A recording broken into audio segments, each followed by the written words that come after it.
ესე იგი რაში იყო საქმე? Წამოვედი გუშინ აქციიდან. ბავშვი მყავდა კრავაი მეყვანილი აქციაზე.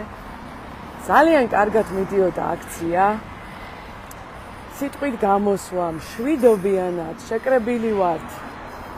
ათასობით ადამიანი მოსული ვაპროტესტებთ არჩევნების შედეგებს. ძალიან ჩამოვიდნენ ევროპარლამენტარები. გაგვამხნევეს, საქართველო არის ევროპა. მაღალ განწყობაზე მოვდივარ და ესე იგი ლეონიძის ქუჩაზე ხო გახსოვთ შარშან ბიჭი როცემა ავტობუსი რომ მოდიოდა ზევიდან რომ ჩამოდიოდა თავისუფლების მოედანზე აი ეგ მოხდა ზუსტად ჩვენი მშვიდობიანი აქციების პარალელურად პარლამენტში და კანცელარიასთან ამათ მობილიზებული ყავთ ავტობუსებით სპეცდანიშნულების რაზმი რომლის ამოცანა არის რომ ცემოს და რაც გააკეთა შარშან ამ გაზაფხულზე მერე გამოყავთ ეს ხალხი ამ ავტობუსებით და ცემენ ჩვენ შვილებს ცემენ ჩვენ შვილებს გაიგეთ თქვენ და ამ ხალხის გულისთვის გადაკეტილი აქვს მთელი თავისუფლების მოედანი და არ უშვებენ არც ქვეუთებს უშვებენ არც მანქანებს უშვებენ და არც ანგარიშს გაბარებენ რამდენ ხანში გაიხსნება ეს კორდონი და ზედა მხრიდან მერე ჩამოდიან ეს ათეულობით ავტობუსი გამოჭედილი იმ ხალხით რომელმაც ჩვენი შვილები ცემა და კიდე უნდა ცემოს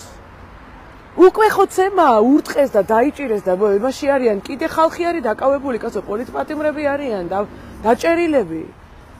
და კიდე ეხლა ჩვენ მოვდივართ აქციიდან და კიდე ეს ხალხი ჩამოდის და უნდა ვიდგეთ ჩვენ წყნარად გაჩერდით გადაკეტილი აქვს მოძრაობა ქვეითებით და მანქანებით იყო სიგნალები ერთი ამბავი ხალხი აპროტესტებდა ამას მაგრამ ხო გახსოვთ მან რო ახალგაზრდა ცემეს აი ეს ხალხი არის რომელიც იმ ავტობუსში ზის ამიტომ მე მაგ ხალხს იმას ვინც ჩვენ შვილებს შვიდობიანად პროტესტზე გამოსულ შვილებს ცემს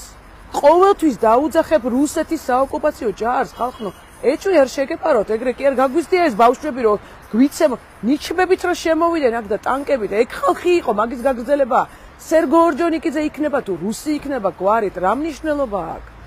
ეს არის რუსული საქმე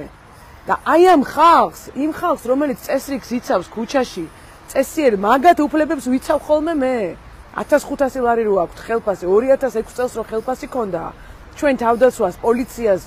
და იგივე აქ დღესაც სამარცხვინო მიზერული მატება ჩვენ ვეტერანებს 100 ლარი მაგრამ აი ვინც ხელი აწია და ხელს აწევს ჩვენ შვილებზე აი ეს ავტობუსებში გამოყუჟული დაქირავებული მასა რომელიც იმიტომ ყავთ გამზადებული პარლამენტის უკან ყოველი აქციის მერე როგორც გაზაფხულზე იქ გამოიყვანონ და მერე ცემონ და ჩვენი შვილები ცემონ და დააზიანონ არავინ არ არის მაკედან დასჯილი ლეონიძეზე ის ბიჭი რო ცემეს გამატებით მაკედან ვინმე დაისაჯა არა დასანქცირდნენ და სანქცია მაგათ კიდე 1001 სანქცია კიდე ყველას მაგრამ აუცილებლად ეს არის რუსეთის საოკუპაციო ჯარი და ზუსტად ეგრე უნდა დაერქვას მაგრამ აი ამის თქმა მინდოდა სულ